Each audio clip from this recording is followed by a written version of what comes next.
कृपया अपने नेत्रों को बंद कर लीजिए।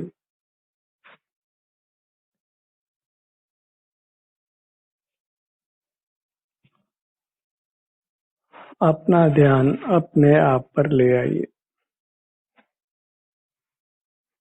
अपने आप पर अर्थात अपने आभ्यंतर अमूर्त शरीर पर।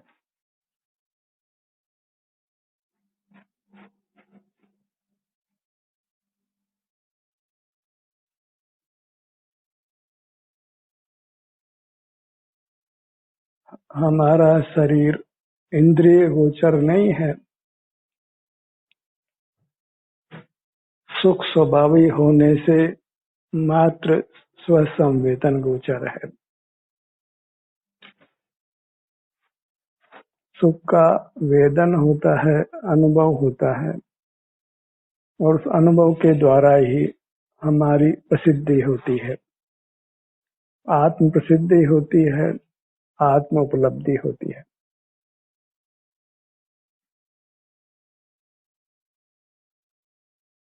शरीर में जो भी वर्तमान में सुख की अवस्था है उसका अनुभव होता है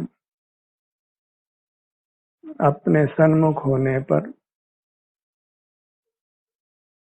और वह अनुभव ही सुखी होने का उपाय है।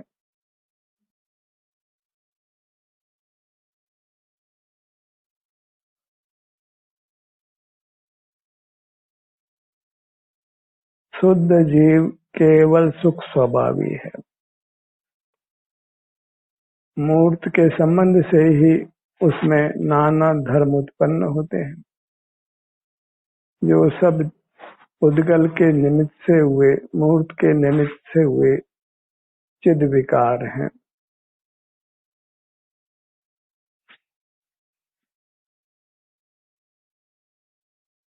शुद्ध जीव निष्कंप रहकर अपने आनंद को भोगता है। अशुद्ध जीव नाना क्रियाएं करते हुए दिखाई देते हैं, नाना रूप धरते हुए दिखाई देते हैं, नाना प्रकार के सुख दुख को भोगते हैं।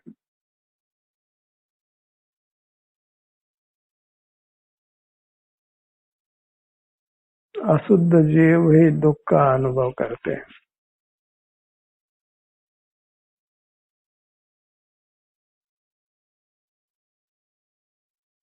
मूर्त के बंधन से रहित करने के लिए, शुद्ध होने के लिए हमें अपने सन्मुख रहने की आवश्यकता है।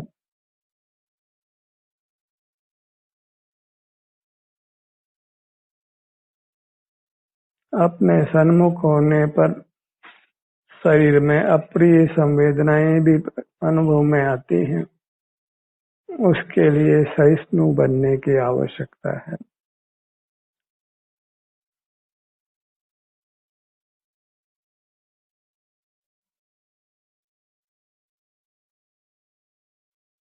जांचिए अपने शरीर की स्थिति को।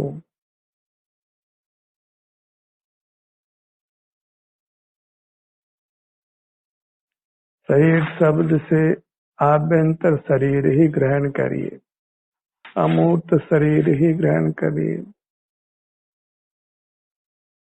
मूर्त मिला होने पर भी जीव वास्तव में अमूर्त ही है, अभिमूर्त से प्रभावित होता है।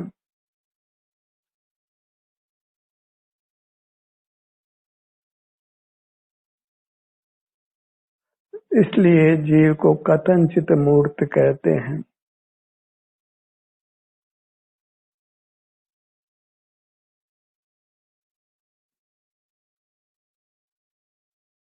केवल अपने शारीरिक सुख की अवस्था, शारीरिक सुख दुख की अवस्था का ही अनुभव करने का नाम मोक्ष मार्ग है। इससे अधिक वास्तव में धर्म का विस्तार नहीं है। इसके अतिरिक्त सब पाप पुण्य है, कुछ भी धर्म नहीं है। उन सब से जीव संसार में ही परिभ्रमण करता है।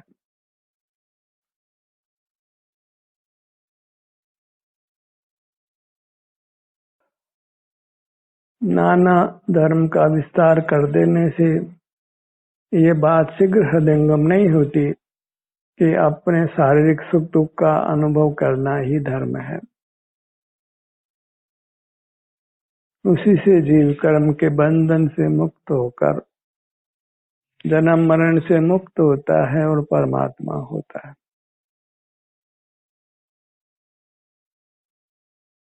सिर से पांव तक अपने शरीर में ही सुख दुख अनुभव में आता है, जिसे हम शारीरिक सुख दुख रूप से ही पहचानते हैं।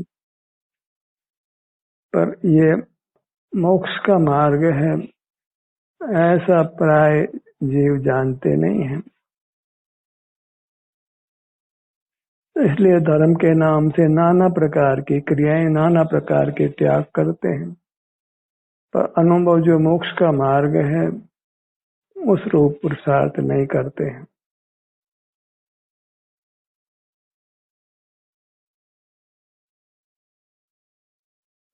जहाँ हम शारीरिक सुख दुख का अनुभव नहीं करते, वहाँ नियम से बहिर्मुख रहकर वैश्विक सुख दुख का ही अनुभव करते हैं।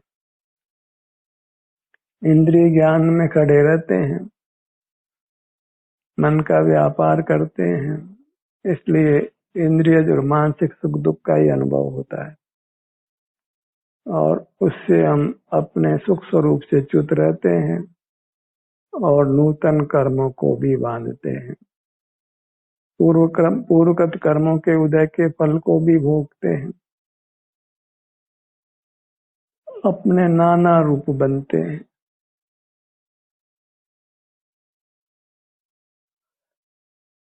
जीव लाखों योनियों में जन्मता है और मरता है, एक इंद्रिय से लेकर पंचेंद्रिय संगी संगी नाना बार बनता है। मोक्ष मार्ग की गली अत्यंत सकड़ी है, वह केवल अपने शारीरिक सुख दुख के अनुभव करने रूप है।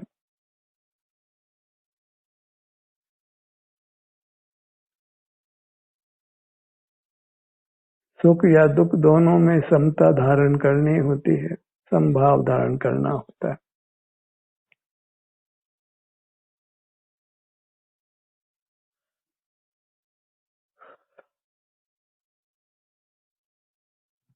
शारीरिक सुख दुख का अनुभव करना इतना मात्र मोक्ष मार्ग है।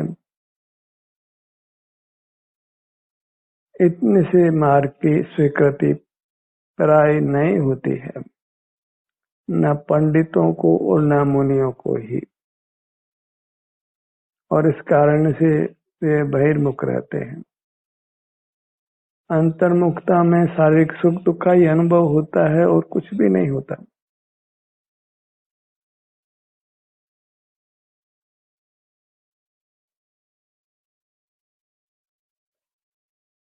अंतर्मुखी बनना या शारीरिक सुख दुख का अनुभव करना एक ही बात है। शब्द भेद है, क्योंकि अंतर्मुख होने पर नियम से जीव को शारीरिक सुख दुख का अनुभव होता है। असत वेदने का उदय हो, असत वेदने कर्म का तो शरीर में दुख का अनुभव होता है, और साता वेदने का उदय हो तो शरीर में सुख का अनुभव होता है।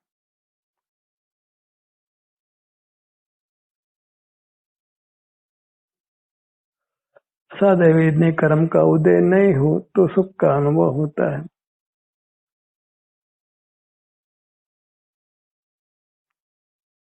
इसके अलावा अनुभव रूप मोक्ष मार्ग में कुछ भी नहीं होता, कोई विकल्प नहीं होता है, किसी प्रकार का शुभ राग भी नहीं होता है।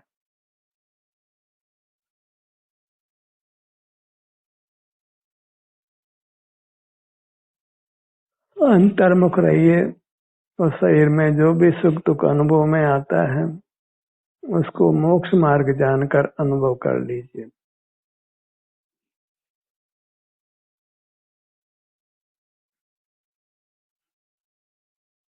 धर्म की लंबी लंबी व्याख्याओं में मत पड़िए, लंबी लंबी क्रियाओं को मत करिए।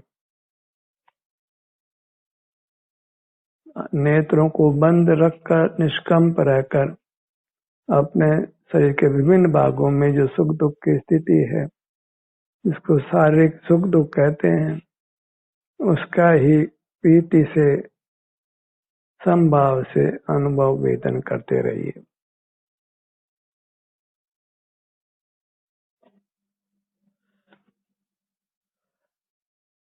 इसके लिए आपको शरीर के विभिन्न भागों में विचरण करना होता है। विभिन्न भागों के सुख की स्थिति जो भी शारीरिक सुख दुख रूप से है, उसका अनुभव वेदन करना होता है।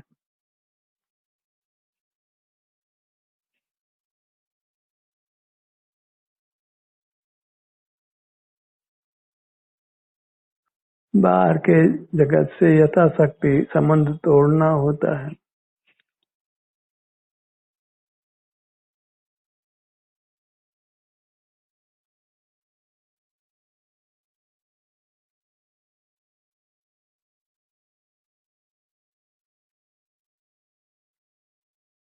इंद्रिय ज्ञान यदि हमारा स्वरूप हो तो मरने के बाद भी इंद्रियों को हमारे साथ जाना होगा, पर ऐसा नहीं होता है। इंद्रियां यहीं रह जाती है और इंद्रियों के बिना इंद्रिय ज्ञान नहीं होता है।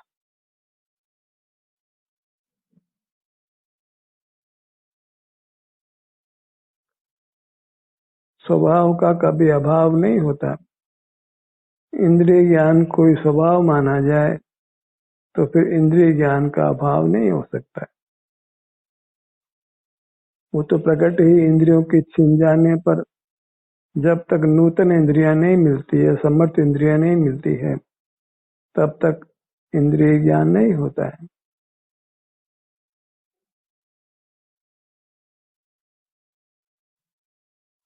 इंद्रियां हो या नहीं हो, जीव को सुख गुण का परिणाम अवश्य होता है।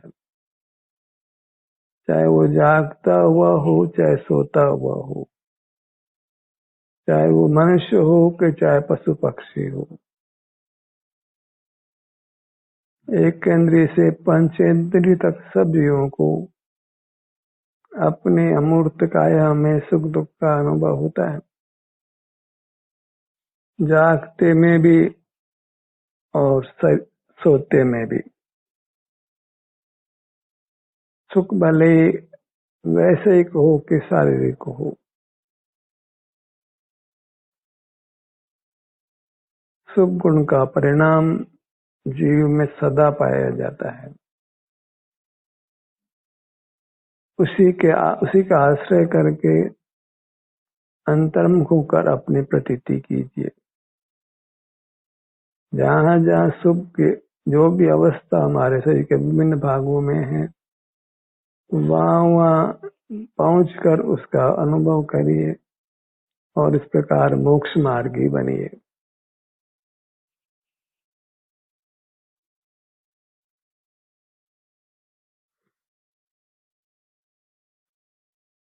जीव प्रति समय परिणमन करता है, प्रति समय उसमें सुख गुण की कोई अवस्था होती है। हमें मात्र जगत से संबंध तोड़कर अपने सुख की वर्तमान अवस्था को भोगना है।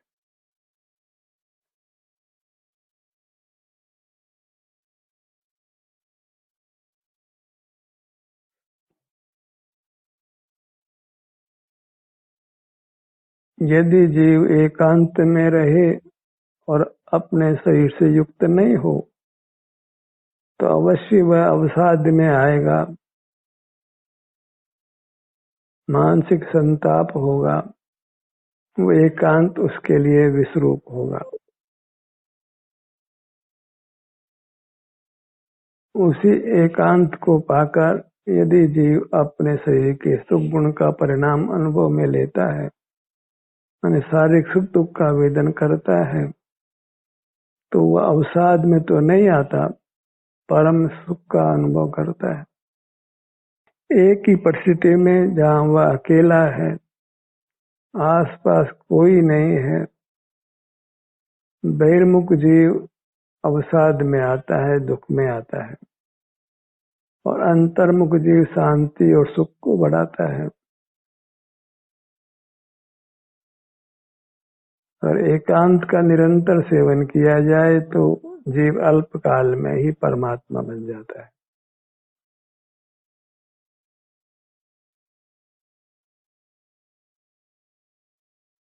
पूरी तरह यदि भीतर रहे कुछ समय भी तो ये जीव सकल कर्मों का नाश कर परमात्मा होता है, फिर कभी किसी दुख को प्राप्त नहीं करता।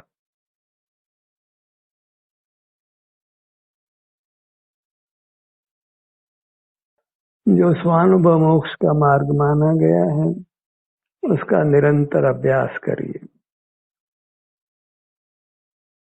स्वानुभव माने अपने शारीरिक सुख की अवस्था का अनुभव करना। हर अंग में अलग प्रकार की शारीरिक सुख दुख की अवस्था होती है।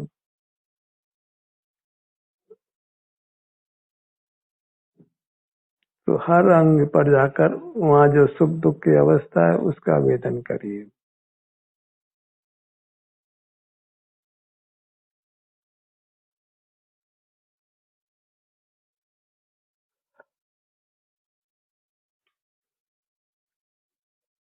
यदि हमारा मुख अपने शरीर के किसी भाग पर है, चाहे पाँव की उंगलियों पर हो चाहे हाथों की उंगलियों पर हो, अपने धड़ भाग पर हो कि पीठ पर हो, अपने किसी भाग पर हो, तो हम मोक्ष मार्गी हैं। अपना ध्यान जब अपने किसी भाग पर होता है तो उस भाग की सुख दुख की अवस्था का संवेदन अवश्य होता है।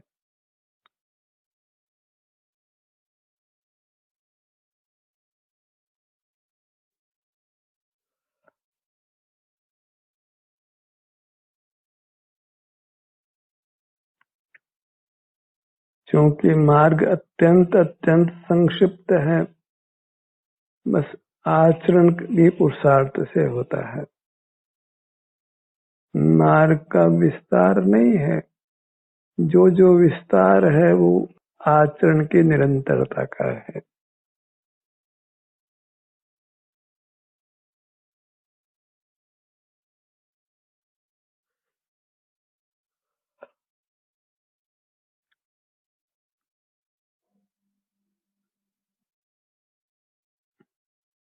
सब जीवों को अपनी अमूर्त काया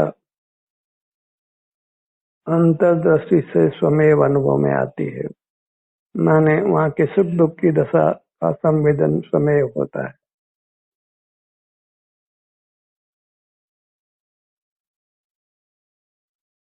ये स्व संवेदन ही मोक्ष का मार्ग है, सुखी होने का मार्ग है, परमात्मा होने का मार्ग है।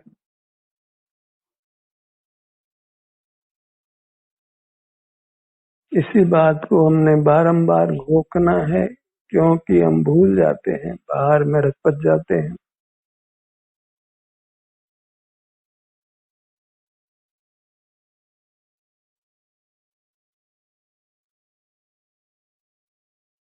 अपने मूर्त में ही सुख दुख होता है, इसके बाहर नहीं होता। इसलिए अपने मूर्त तक ही बने रहना है।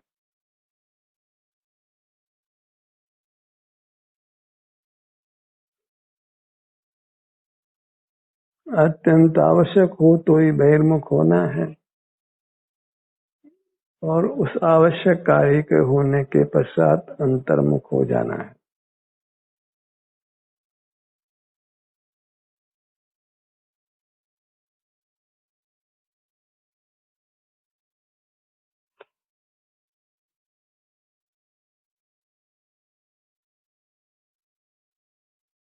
अपने ध्यान को अपने दोनों हाथों की अंगुलियों पर लाइए।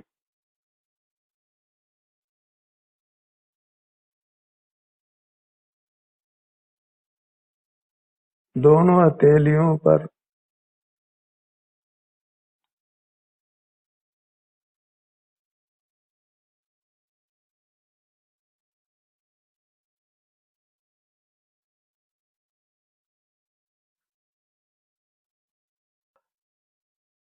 स्व संवेदन को मोक्ष मार्ग माना गया है और संवेदन सुख दुख का होता है।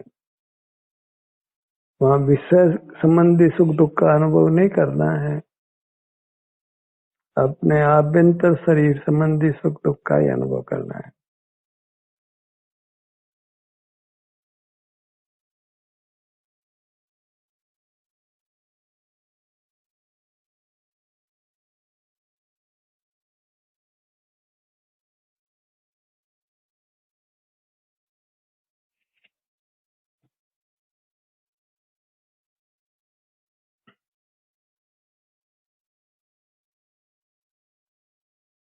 अपने में स्थित रहिए, स्वस्थ रहिए, सुखी रहिए।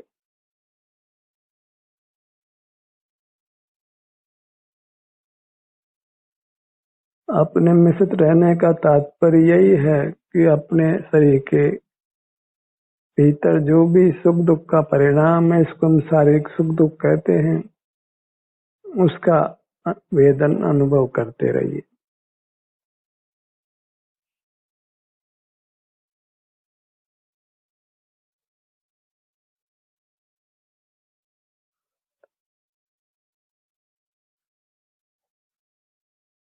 इस प्रकार कर्म हमसे पृथक होता है, सूक्ष्म मूर्त कर्म, और हम मोक्ष मार्गी होते हैं।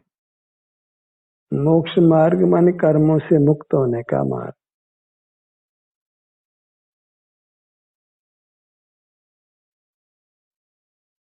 कर्मों की संधि नष्ट करने का मार्ग है।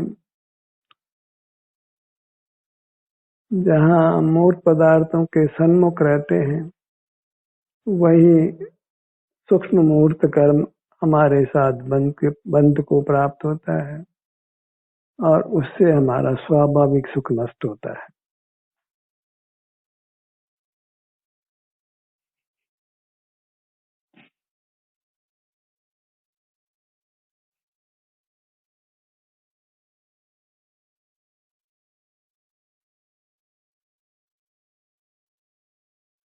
शरीर के संताप को भी शांति पूर्वक सहना होता है।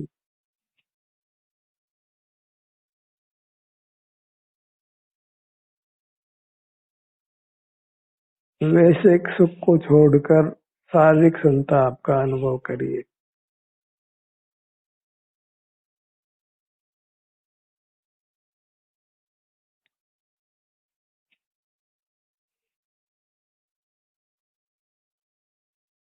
अपने नाभि स्थान पर आइए, अपना मध्य भाग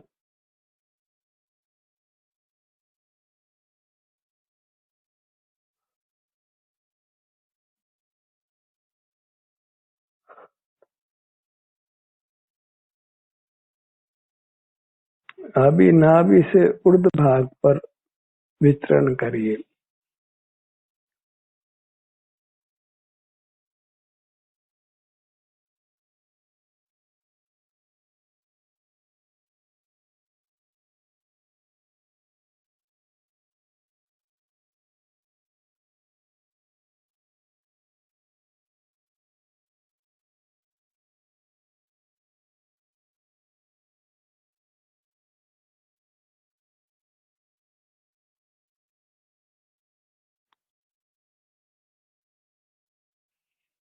अपने मुहूर्त के प्रति प्रेम बढ़ता है जब हम अपने सन्मुख रहते हैं। रुचि बढ़ती है, और रुचि बढ़ती है तो हमारा आचरण उसमें होने लगता है। हम उसके सन्मुख रहने लगते हैं, उसी से रुचि और बलवान होती है और अपने सन्मुख रहना सहज सुगम हो जाता है।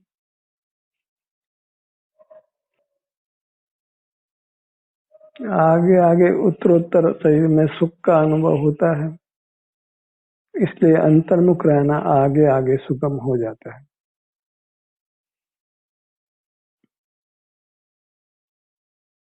बस प्रारंभ के अभ्यास के समय में ही दृढ़ रहिए, मार्ग की दृढ़ श्रद्धा रखिए, उस श्रद्धा से चूकना नहीं है।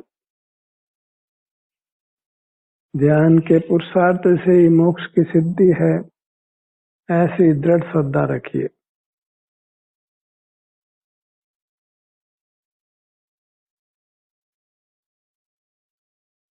जब अपनी अमूर्त काया की रुचि होती है तो सहज ही अंतर में विचरण होने लगता है।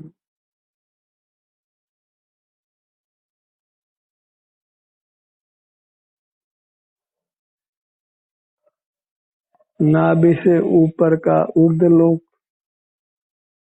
नाभि के समानांतर मध्यलोक और उसके नीचे अधोलोक। ध्यान का यह सत्र यहीं समाप्त होता है। आपकी सहभागिता के लिए धन्यवाद।